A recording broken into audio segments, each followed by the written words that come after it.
So, Eagles. Why Eagles? Why did the Eagles, the 54th pick of the NFL draft, the second round pick after getting a premier wide receiver from TCU, from Jalen Rogier, picked up with the 53rd pick, Jalen Hurts? Questionable pick among some. Things they think that his performances in Oklahoma were a bit overrated. His mobility is stacked. I think he's a generic cookie cutter mobile quarterback, a dual threat quarterback that doesn't show that much of an NFL arm. There's of course Davion Taylor, Dave Jalen Rogier that will increase the receiving core next to of course Marquise Goodwin that they traded up from a second a 210 pick from the San Francisco 49ers. And obviously off of Marquise Goodwin's contract and his injuries over the years. So yeah, the Eagles finished off last season I think 9-7 after a playoff race with the Dallas Cowboys in an inconsistent and pretty trash NFC East. But they followed up winning, and the Cowboys needed a loss when they beat the Redskins. When the Eagles were already 2 games up on points wise because the Cowboys lost like 3 games in a row. Eagles started slow, even though their best passing options. After Deshaun Jackson came back only for 1 week, a weak receiving core, bad pass rush, a decisive secondary. Basically, Jalen Mills didn't come up until the second half just to get beaten up whenever it came to a better receiver facing him out one-on-one. I mean, their best wins were an overtime win against New York, a close one against Washington off their second meeting, snuffing the Cowboys up in a primetime game, and then snuffing the Giants, but at higher points. I know, yeah, that was higher points. And they were falling off after losing 2 straight. And they started just 1-2 to start the season after losing to both below 500 teams out of the Atlanta Falcons, and then they got snuffed against the Detroit Lions. And under this undervaluing effort, first half of the season, they ended up winning a majority of their games. But it was kind of inconsistent later on in the half of the November period of the NFL that they started losing 3 straight against the Patriots, Seahawks, and of course the tanking Dolphins. They finished off 9-7 when they lost to the Seattle Seahawks because ACL, another leg injury from Carson Wentz, and a depleting receiving core, and they couldn't run the ball effectively. So what would be the more premier issue to get more offensive threats? They picked up a quarterback to kind of follow up, and he's a big name in college. I guess that'll follow through with. It's like the equivalence of my Nick Foles was backing up Michael Vick and the super team of the Philadelphia Eagles. In that aspect, I like Carson Wentz, great dual threat with a great arm, spinastic quarterback, and he's shown to have some MVP quality games. It's just whenever push comes to shove and the Eagles are actually going to be a premier threat team, they lose players like Alshon Jeffrey, sometimes Jordan Howard, most of the time Carson Wentz, or their defense that followed up, dominating in possession of the ball, good run scheming, but it doesn't seem like Doug Peterson doesn't know pass plays that well when it comes to how they do shotgun, and it displays over the way they how they still led the division even though the Cowboys felt like they were doing nothing and losing games that they shouldn't have. The Giants and Redskins being absolute jokes, and just the Eagles underachieving. Dallas Goedert was underachieving latter half of that playoff game when he had 2 drops. Bradley was targeted, and it seems like his size was completely useless. And I'm not saying this to like blame everybody. It's a team effort, and these are core pieces of the team that should be capable of their actions here. The most yardage a receiver had was Deshaun Jackson, and it was only a 51-yarder, and that was week 1 against the Redskins. There hasn't been anything bigger than that since Nathan Gary back in like October,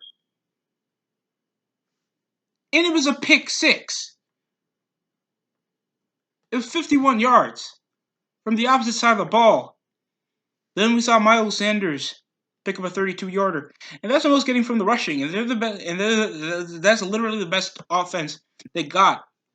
Running depth, because the Bears are incompetent, and they literally picked up Jay Ajayi under the Dolphins' nose, and just Jordan Howard when he wasn't happy with the Chicago Bears. They're just talent vultures, and when they strike drastically. And one time it leached up to a Super Bowl. Last time it went 9-7. Hey, it's not the best.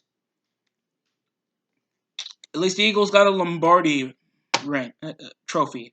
That's all that matters in the grand scheme of things. You have that, you're globally untouchable in that aspect. After the offseason, signing Trevor Williams, getting a few practice squad players, it didn't seem like the Eagles did that much. They wanted to probably build up over the draft. In that aspect, I think getting Marquise Goodwin was a good pick. Questionable draft picks have to come probably in Jalen Hurts and how he can produce in the NFL level. And who has the more higher expectations in the NFL? The quarterback. Next to the offensive lineman. But that's in their suitable note. Depending on the team, the structure, the scheme, the quarterback, and obviously Jalen Hurts' behavior. And this was coming, like, he's been getting, like, a bad rap since the, 2018 National Championship when Tua Tagovailoa, I cannot pronounce his name. I will try in the future when I go over the Dolphins. And there's a lot to say about the Dolphins. Done over the offseason, when he took over second half and won the national title for the Alabama Crimson Tide. And over his transferring, thinks they know they're going to overshadow the 2-year starter. And over his generic ability, he feels like a safe-winded quarterback that can get it done in the second half of a game. But if he's going to start, shoe in, shoe out, he has to get some minutes. Practically just the Pat Mahomes effect. Nate Sutford was a good pick, even though there was another pick that was delegated into that was supposed to be a first rounder. Obviously, the huge acquiring of Darius Slay. Thank you, Detroit, for being retarded. For a 3-year, for an in-prime, premier, ball-hawking secondary that's literally been the premier existence for the Detroit Lions next to terrible ref calls, overpayment of Matthew Stafford that's all gonna, juke into him until he hits his mid-30s. And they still have no identity in the run game. So we have that. Nickel Roby-Coleman into a 1-year deal. Jatavius Brown for a 1-year deal next to Will Parks for a 1-year contract. Agreeing to a trade with Detroit for Darius Slay. They also got the 85th overall pick of the draft and the 166th pick into the draft. So hopefully I already went over the Lions draft and see how they produce there. And of course, Javen Hargrave for a 3-year deal to fix up on that D tackle. and Rodney McLeod for a 2-year contract, and Jalen Mills for a re-signing. I thought he declined, but other than that,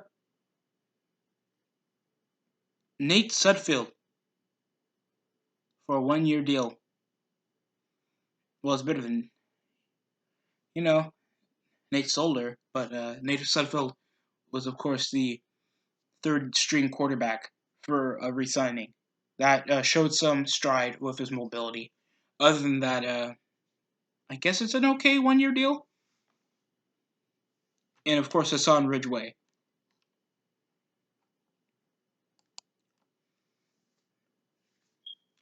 I felt like the offseason was more of a saving grace than the later trades for the draft. But they finally got a presentable receiving core. Hopefully, the Eagles lead the NFC East with the Cowboys still being a steady rival for probably another race. But this time, I guess it's more exciting football thanks to what the Cowboys did smartly on defense, except a few minor hiccups on the way you want to overprice your athletes. But seeing how it is, I'm more excited for the NFC East. I of course went over the Giants. The Redskins will obviously be next on my list. There's plenty of other NFL teams that I haven't discussed in a more specific matter because, of course, uh, I'm lazy like that. I can't excuse myself from my own mistakes. But seeing how you still have Zach Ertz, a young but potentially great receiving core, still a superstar receiver, still a potential MVP quarterback if he stays on the right track and healthy, Carson Wentz can be your prime number one guy if he stays on a smarter O line and stop trying to overuse your skilled players because that's obviously not going to win you. You only picked up 2 tackles that are only going to get right wing, at least guard positions or third string on the depth chart. Whiteside has shown himself to be a competent option on the receiving core. Of course, we know Greg, Nathan Geary, Dallas Goedert have shown himself to be a really good second string. He just needs to keep them hands good. Marquise Goodwin, of course, we know Brandon Graham, Marcus Green, that hasn't shown that much of being a good receiver. Sean Hall, Alshon Jeffrey, Lane Johnson, prime O lineman, and Sidney Jones. And Jalen Mills, that I think was overpackaged. I don't think he had that much attention since the Super Bowl Super Bowl season for the Eagles. But other than that, he's one of the mainstays on your team. I think he's still like 24 or 25 years old, so we can give that much of a more veteranship on the Eagles secondary. And Roby Coleman, that I don't think was that much of a good signing. And Miles Sanders. And Jordan Howard to keep with the decent run depth. And more notable receivers to help with that receiving core from last season, other than just chucking it up to Zach Ertz. So, Eagles, they probably can try to hit it if everybody stays healthy and end up how they were like week 1 from last season. I would want to give it a 10-6. I think it's going to be that good, even though they picked up on Darius Slay to help out with that secondary. But it depended that they only picked up 1 linebacker to help the pass rush, and they didn't do that well on signing any nose tackles, and they only signed very few old linemen. It's just my opinion, folks. You're gonna disagree with me on the comment section or correct me if I missed out or anything, but that's how I'm seeing this team, man. So that's it coming from me. Join the TST show. We always get in conversations like this. Go on wrestling, football, basketball content almost every week. So please subscribe, grow the channel even more, share with friends. Do this so we can make this a thing. Hitting 20 subscribers, trying to hit up to 30. Please help out here. That's it for me.